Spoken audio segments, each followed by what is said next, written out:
Hi friends, and welcome back. It is day 8. So let's start today off strong with our first exercise, mountain climbers. Mountain climbers are really a full body workout. They're going to engage your core because we're going to start in a plank position, and they're also going to work your shoulders and your triceps to keep you stable, as well as your hips because we're going to be bringing our knees in toward our chest. And because of the movement, it's going to raise your heart rate too. So it's a good cardiovascular exercise as well. So just as with anything plank related, you got to be really conscious to keep your back and hips and butt flat. A lot of times, one of the things that you tend to want to do in a plank is to sink in and you have your lower back kind of sink down toward the ground. That means that your abs aren't doing enough to keep it up. Another tendency, which is probably more likely with the mountain climbers, is going to be for your butt to peak up because you are going to be bringing your knees in. So you want to bring it down so that you are going to have to rely on your abs to support you. So let's go ahead and get in plank position.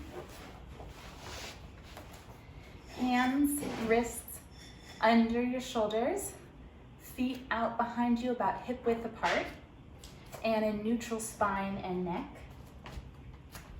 And from here, bring your right knee forward.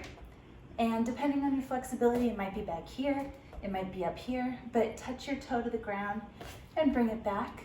And do the same with your other. And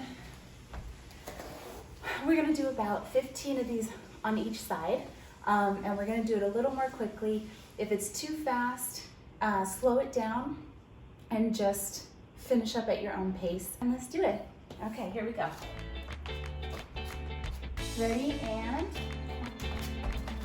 2, 3, 4, 5, 6, 7, 8, 9, 10, 5 more. 13, 14, 15. Great job. Okay, for our stretch, we are going to do pigeon pose. And since you were just working your hips to bring your knees up to your chest, you're really gonna feel this stretch in your hips. It can be a little intense, so please modify to what feels right. But also if it just feels entirely too much, go into a different pose. You can do the cobra, which we have done a couple times, where you are stretching up like this. You can also do something like child's pose, which we'll do again later today, but there's no harm in that, where you're leaning back like this. But if you are gonna go for the pigeon, or give it a try, bring your right leg in front of you and try to get your shin as perpendicular to the direction of your body as you can. And as you come down, you also want to keep your hips squared in front of you because it's going to be easy to twist your hips because your leg is in this position. So the more that you come down, the more intense this is going to feel. So only come as far as you can without feeling any pain or feeling like it's tweaking something. And your foot might probably slide back a little bit. It's not going to be perfectly straight, and that's fine. But go ahead and breathe into that tension, probably feeling it right around here, keeping those hips square, and you can come down as low as you're able to. You can also put a pillow or some sort of support under your right hip when you have your right leg forward, or left hip when you have your left leg forward, so that you're not getting so much weight pulling down here and making the stretch more intense. So go ahead and lean forward if you're able to, breathe into it.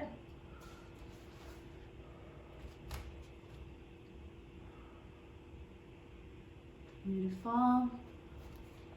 And let's go ahead and switch sides when you're ready. I have a love-hate relationship with the pigeon pose. So I understand if it's a little tough right now.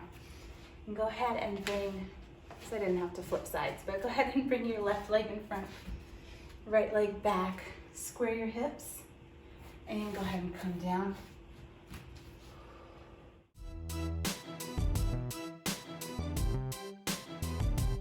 Nice work. It's time to move on to exercise number 2, straight leg raises.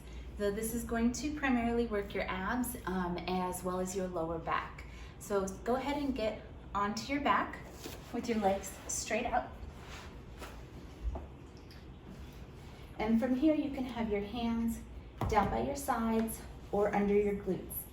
And this is another one like we talked about in the stretch yesterday, where it's going to be really important to keep your lower back flat against the ground. So you can do that hip tuck to get it down there, and then stretch out your legs, keeping your back, shoulders, head, everything in contact with the ground. As soon as your back starts to arch up, don't bring your legs back up. So we're going to bring our legs all the way up so we're in an L shape, and inhale as you bring them down, down, down, using your core to control. And this is where if your back starts arching, don't go any lower. And then exhale as you bring them up slowly. Belly button pulled in to your back, to your spine. So let's go ahead and do 8 of these, keeping the range of motion as small or large as you can with proper form and comfort. And as you get stronger, that's something you'll be able to build on, is just going lower, and keep this nice and slow. The momentum not going to do any favors for your abs. So here we go. Breathing in and exhale. Good job, that's 1. Keeping that core strong. 2.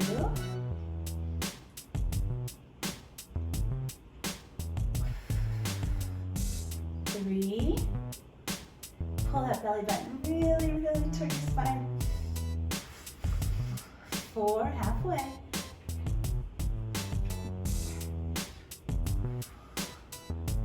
5.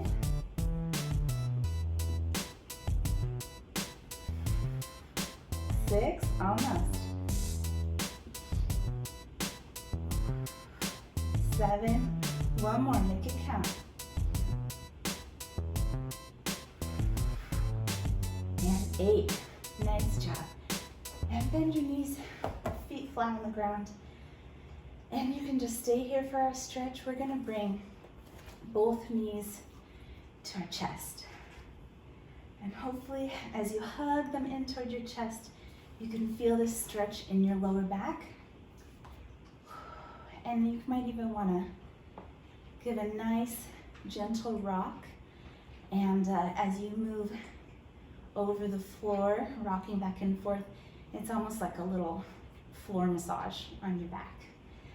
So go ahead, breathe into this, relax, and let's talk about exercise number 3.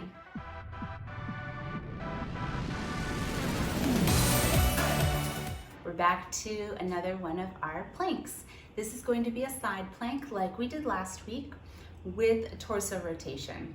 So depending on where you are, you might just want to hang out in the side plank, and that's going to be plenty challenging.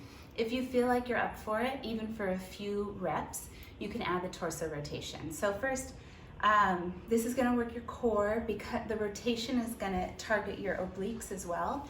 And because of the, because we're going to be stabilized on one arm, it's also going to help your shoulder strength. So let's go ahead and get in our side plank.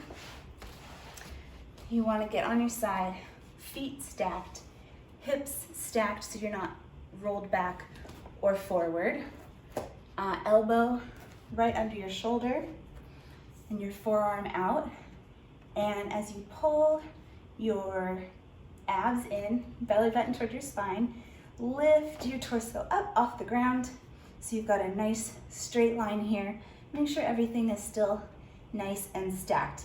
You don't want to roll forward or back or start sinking.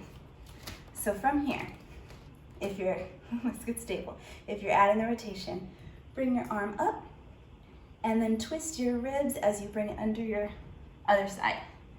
And there's 1, let's do 8 of these. 2, keeping that form strong. 3, 4, halfway. 5, 6, we got 2 more. 7, and 8. And relax. And we can't forget to do it on the other side. So go ahead and switch.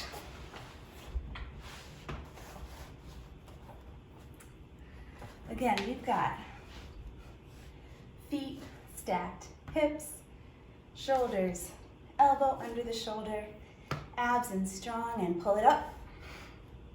One side might be a little easier than the other, and you also might just be a little tired at this point. So keep that form strong, and let's go. 1, 2, woo. 3, core tight. Halfway. 5, 6, we got it. 7, and woo, 8. Not a moment too soon. Okay, and for our final stretch, we're gonna do something nice and easy and relaxing. We're gonna go back into child's pose. So again, we're on our knees, hips sitting on your heels, or you can spread your feet so your hips go back a little bit. And just go ahead and lean forward, arms out in front of you. And relax the spine, relax the head. Just breathe into this stretch.